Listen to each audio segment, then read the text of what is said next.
우리나라에도 비아디 자동차가 들어오게 됐죠. 실내 디자인을 보면 아무리 싸도 팔릴까 싶기는 한데요. 일단은 자동차 손잡이가 이렇게 생겼습니다. 요거를 이렇게 돌리면 열리는 형태라고 하더라고요. 제일 쇼킹했던 게 뭐냐면 여기 이거 보이세요? 이게 뭐냐면 기타줄을 넣어놨어요. 차 문에다가. 왜? 소리도 나요. 퉁퉁퉁 하면서 튕기면 소리가 납니다. 좀 찾아봤더니 비아디의 자동차 컨셉이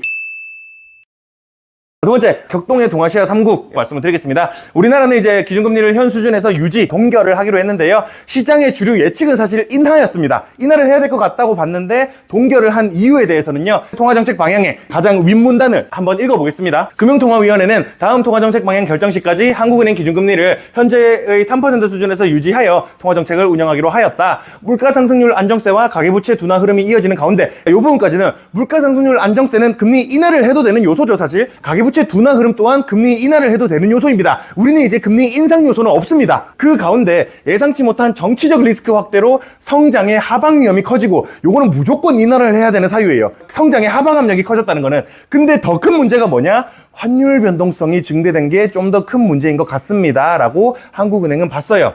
향후 국내 정치 상황과 주요국 경제 정책의 변화에 따라 경제 전망 및 외환 시장의 불확실성이 커진 만큼 현재의 기준금리 수준을 유지하면서 대내 외야권 변화를 좀 더 점검하는 것이 적절하다고 판단하였다라고 얘기를 했습니다. 우리나라의 모든 경제 상황이 금리를 인하해야 되는 상황인 건 맞지만 그럼에도 불구하고 환율이 너무 높아. 그래서 일단은 동결하고 킵.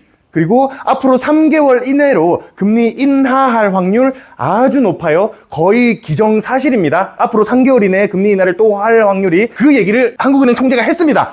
저를 제외한 모든 금통위원이 앞으로 3개월 이내에 금리 인하를 해야 된다고 말씀을 하셨습니다. 라고 이창용 총재가 직접 얘기를 했고요. 제가 보기엔 3월 전에도 금리 인하가 한번 있을 것 같다라는 생각이 들고 있습니다. 지금은 이제 3%대 금리지만 아마 다다음 달쯤에는 2%대 금리로 내려가게 될 것 같고, 그 와중에 이제 또 심각한 게 뭐냐면 한국은행에서 이례적인 보고서를 하나 냈습니다. 25년 1월 금통위 결정 시 한국은행의 경기평가라는 보고서를 하나 냈는데요. 이걸 한번 읽어보겠습니다. 한국은행 조사국은 매년 2월, 5월, 8월, 11월에 경제전망 수치를 발표하고 여기 이제 경제 전망 보고서를 낸다는 뜻이에요. 2월, 5월, 8월, 11월마다 보고서를 냅니다. 앞으로 우리 경제가 이럴 것 같습니다. 라는 전망치를 제시를 하는데요. 1월 금통위 회의와 같이 그 사이에는 구체적인 성장 전망 수치를 제시하는 대신 원래 예상보다 좀 높을 것 같아요? 원래 예상보다 좀 낮을 것 같아요? 라고 표현을 하면서 전망 수정 방향을 대외 커뮤니케이션 해왔습니다. 여태까지는요. 근데 이번 1월에는 그간의 관례에서 벗어나 예외적으로 24년 4사분기 성장률과 25년 성장률 전망을 보다 구체적으로 수치 자체를 바꾸려고 합니다.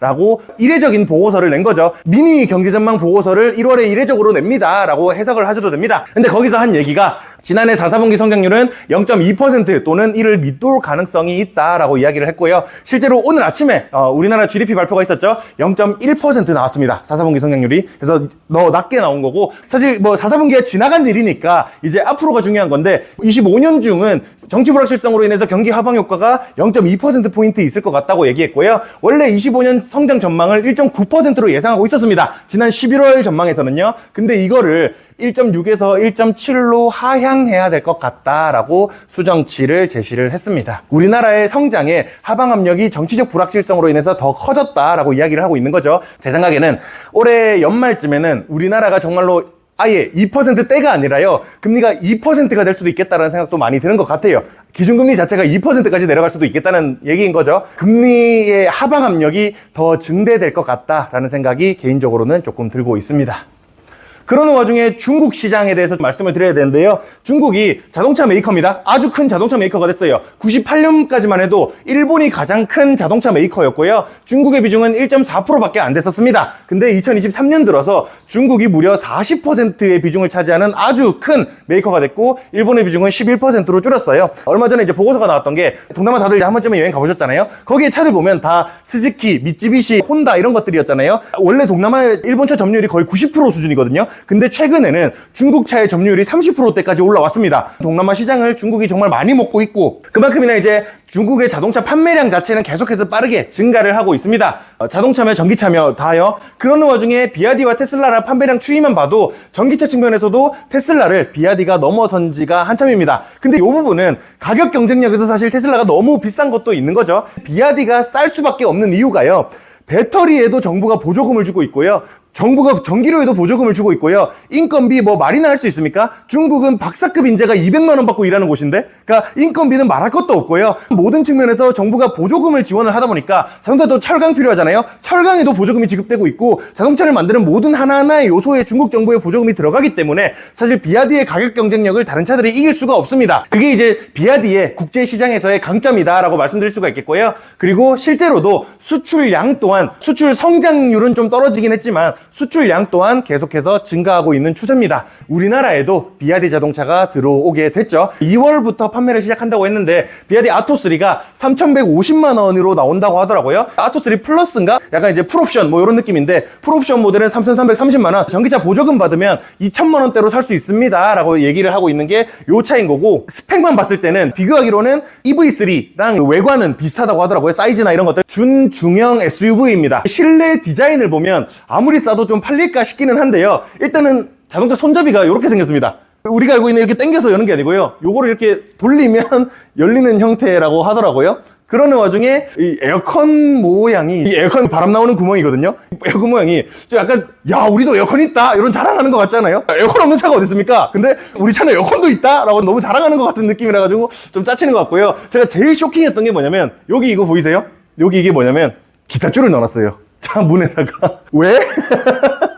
소리도 나요. 퉁퉁퉁 하면서 튕기면 소리가 납니다. 이거 왜 넣었지 하는 생각이 들어가지고 좀 찾아봤더니 비아디의 자동차 컨셉이 그 옛날에 중국 왕조를 컨셉으로 삼는다고 하더라고요. 아토3는 옛날에 원나라라는 중국의 한 왕조를 컨셉으로 삼았는데 그 원나라가 유명했던 게 이 현악기래요. 그 현악기 컨셉을 여기 넣었다라고 얘기를 하고 있는데 한국인이 좋아할 것 같은 감성은 아니지 않아요? 전반적으로 봤을 때 팔릴까라는 생각이 좀 드는 것 같기는 합니다. 그럼에도 불구하고 재원이 비슷한 EV3나 코나랑 비교해 봤을 때 가격 경쟁력이 너무나도 크다는 거는 생각해 봐야 될 변수가 되는 것 같기는 합니다. 자동차 딜러인 친구가 있는데 그 친구가 비아디에도 혹시나 해서 서류를 넣어봤는데 합격했대요. 합격은 했는데 갈 생각은 없다고 하더라고요. 왜냐면 요 내부를 한번 보니까 난 이걸 팔 자신이 없다라고 이야기를 하더라고요. 이건 도저히 못 팔겠어가지고 지금 갈 생각이 없는데 하반기에 C랑 C라이언 7 요게 나오게 되는데 요거는 내부 구조도 이쁘게 빠졌다. 그래서 충분히 경쟁력 있을 것 같다라는 이야기를 하더라고요. 일단은 요거는 이제 아직 알 수 없고 어떻게 될지는. 근데 C랑 C라이언은 정말로 경쟁력이 있을 것 같다라는 얘기를 딜러 친구한테 듣기는 했습니다. 제가 또 그 얘기를 듣고 혼자 생각한 게 이 아토3는 지금 현대기아가 긴장을 하고 있거든요. 현대기아의 긴장을 완화시키려서 방심하게 만들려는 수작 아니냐 이런 얘기가 있고 C랑 C라이언이 나오면서 아 내가 무릎을 꿇은 것은 추진력을 얻기 위함이다. 뭐 이런 걸 위해서 아토3를 낸 거 아닐까라는 생각을 혼자 한번 해봤습니다. 그러는 와중에 지금 미세먼지 진짜 심하잖아요. 화요일 아침에 오면서 찍은 거거든요. 저는 이제 개인적으로 정성적 평가를 하는 게 한국의 미세먼지가 진짜 심하면 대체로 중국 공장이 잘 돌아가고 있을 때입니다. 미국한테 관세 맞기 전에 지금 공장 풀가동하고 있는 거 아닌가라는 개인적인 생각도 좀 많이 들었던 것 같아요. 중국의 산업 생산량 자체는 아마 이번 달은 꽤나 높게 나오지 않을까 하는 생각을 개인적으로 조금 해봤습니다. 또 엔화 중요하죠. 내일 일본의 기준금리 결정이 있습니다. 일본도 우리나라만큼이나 에너지나 곡물을 많이 수입하는 나라고요. 수입 물가에 있어서 가장 큰 영향을 끼치는 게 환율입니다. 우리나라는 인구가 5천만이지만 일본은 인구가 1억 2천만인 만큼 환율의 영향을 훨씬 크게 받을 수밖에 없어요. 물가에 있어서. 그만큼 달러 대비 엔화 가치가 이게 떨어지는 거죠. 이게 올라가는 거는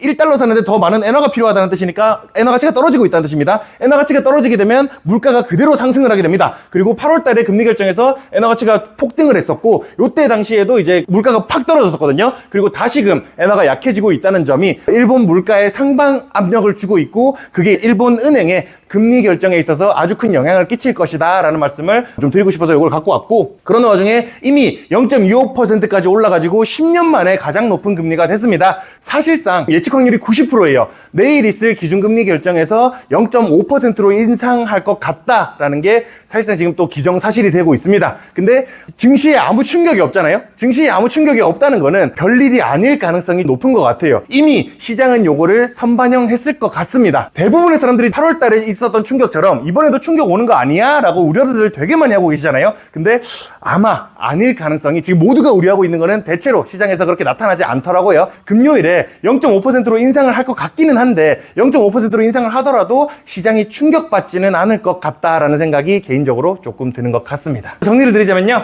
한국은행은 환율 변동성을 주요 이슈로 금리를 동결했으나 장기적으로 인하 전망을 내비쳤습니다. 또한 계엄 사태와 일련의 정치적 사건으로 인해 24년과 25년 성장률 전망을 모두 하향 조정했고요. 중국은 부지단 소비가 공급을 감당하지 못하자 수출 전략에 힘쓰고 있고 비아디의 한국 진출은 그 일환이라고 볼 수 있겠습니다. 가격 경쟁력은 있는 듯 하나 너무나 중국스러운 실내 디자인은 좀 애매하고 후속 디자인은 경쟁력이 있을지도 모르겠다라는 생각이 들고 있습니다. 개인적으로 참고하는 중국 경기 지표는 미세먼지 농도고요. 지금 현재 우리나라 미세먼지 농도가 높아지는 걸 보면 공장을 지금 열심히 돌리고 있는 것 같습니다. 한편 이번 주에 있을 일본은행의 금리 결정은 0.5%의 인상이 유력하고 그렇게 된다면 17년 만에 최고 금리까지 인상하게 되는 거고요. 엔캐리 트레이드 청산에 대한 우려가 많긴 한데 경험상 모두가 걱정하는 일은 웬만하면 일어나지 않았기 때문에 엔캐리 트레이드 청산에 대한 우려는 생각보다는 작아질 것 같다라는 생각이 개인적으로 조금 들고 있습니다. 혹시 궁금하신 거 있을까요?